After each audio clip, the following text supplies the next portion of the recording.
নমস্কার বন্ধুরা, মুন কিচেনে আপনাদের স্বাগত। আমাদের ইউটিউব চ্যানেলে নতুন হয়ে থাকলে চ্যানেলটিকে অবশ্যই সাবস্ক্রাইব করে দেবেন এবং আমাদের পাশে থাকবেন। এটা হলো অমৃত স্বাদের পায়েস। আপনারা একবার হলেও এটা বাড়িতে ট্রাই করে দেখবেন, দুর্দান্ত স্বাদের হয়। ভিডিওটা না কেটে দেখতে থাকুন এই অমৃত স্বাদের পায়েস কেমন ভাবে তৈরি করতে হয়। চলুন কথা না বাড়িয়ে আজকের আমাদের স্পেশাল রেসিপিটা শুরু করা যাক। এই বাটির মাপ করে এক বাটি চিড়ে নিয়ে নিয়েছি। দেখুন ঠিক এমন শক্ত চিড়ে নিতে হবে। দোকানে আপনার দু রকম চিড়ে পাবেন, শক্ত একটা পাতলা। এমন শক্ত চিড়েটাই নিতে হবে।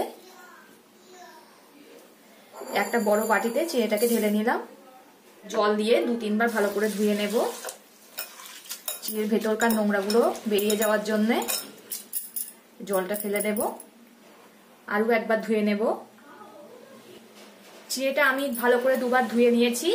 এতে দিয়ে দেব এই চামচের হাফ চামচ ঘি। ভালো করে মাখিয়ে নেব। খুব ভালো করে ঘিটা এই চিড়ের সঙ্গে মাখিয়ে নিতে হবে। মাখিয়ে 2-3 মিনিট রেখে দেব। আমি একটা গ্যাসে কড়াই বসিয়ে দিয়েছি। কড়াতে দিয়ে দেব অল্প করে ঘি।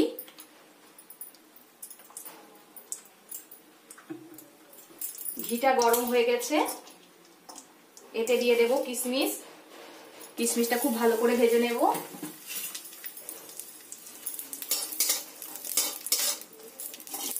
কিশমিশটা আমার ভাজা হয়ে গেছে, এবার তুলে নেব। কড়াইতে অল্প ঘি আছে, ওতে দিয়ে দেব একটা তেজপাতা।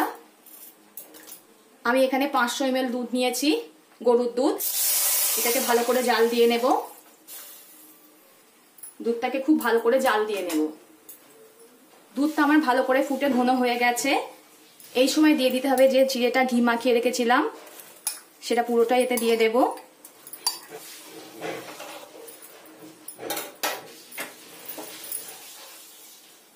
এবার দুধটাকে খুব আরো ভালো করে ফুটতে দেব। এতে দিয়ে দিতে হবে স্বাদ মতো লবণ। এদিকে একটা বাটিতে অল্প করে জল নিয়ে নিয়েছি। এতে দিয়ে দেব 2 চামচ গুঁড়ো দুধ।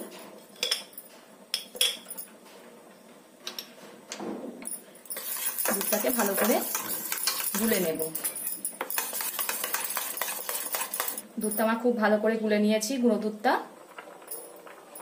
যে গুঁড়ো দুধটা গুলে রেখেছিলাম সেই গুঁড়ো দুধটাতে দিয়ে দিলাম।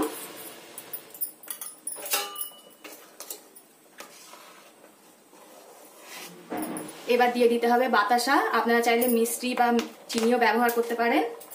এই মিষ্টিটা যে যেমন মিষ্টি পছন্দ করে তেমন দিতে হবে। চিনিটা দেখুন পুরোপুরি সিদ্ধ হয়ে গেছে। এতে দিয়ে দেব ভেজে রাখা কিশমিশগুলো, দিয়ে আবারও ভালো করে ফুটতে দেব। এটা খেতে কিন্তু দারুণ লাগে। সকাল বা সন্ধ্যের টিফিনে বানিয়ে নিতে পারেন, খুব সহজেই হয়ে যায় আর সবারই খুব ভালো লাগে। এমন একটু পাতলায় রাখবো, পরে বসে যাবে। এটা আমার হয়ে গেছে, আমি এবার নামিয়ে নেব। আমি এটা নামিয়ে নিয়েছি।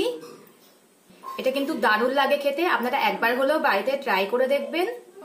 ভিডিওটা ভালো লাগলে লাইক ও শেয়ার করে দেবেন, কমেন্ট করে জানাবেন আপনাদের মতামত। পরবর্তী ভিডিওতে আপনাদের সঙ্গে আবার দেখা